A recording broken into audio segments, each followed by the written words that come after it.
தொடர் கனமழையின் காரணமாக தேனி மாவட்டம் வராக நதியின் குறுக்கே இருக்கக்கூடிய சோத்துப்பாறை அணை அதனுடைய முழு கொள்ளளவான 126 அடியை எட்டியிருக்கிறது. அணைக்கு வரும் சுமார் 252 கன அடி நீரும் அப்படியே முழுவதுமாக அணையிலிருந்து வெளியேற்றப்பட்டு வருகிறது. கூடுதல் விவரங்களோடு இணைகிறார் எம்முடைய செய்தியாளர் பாலாஜி. பாலாஜி, விரிவான விவரங்களை வழங்கலாம். கௌதமி, பெரியகுளம் பகுதியில் உள்ள மேற்கு தொடர்ச்சி மலைப்பகுதியில் அமைந்துள்ளதுதான் இந்த சோத்துப்பாறை அணையாகும்.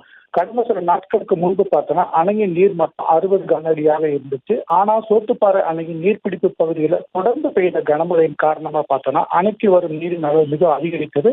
தற்போது பார்த்தோன்னா அணை முழு கொள்ளளவான 126.28 அடியை நீர் கடந்து வெளியேறி வருகிறது.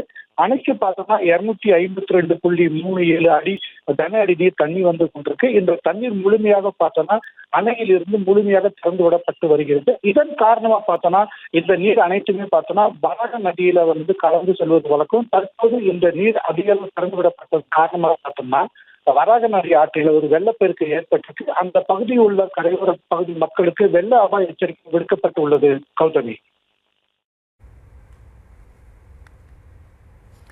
விவரங்களுக்கு நன்றி பாலாஜி.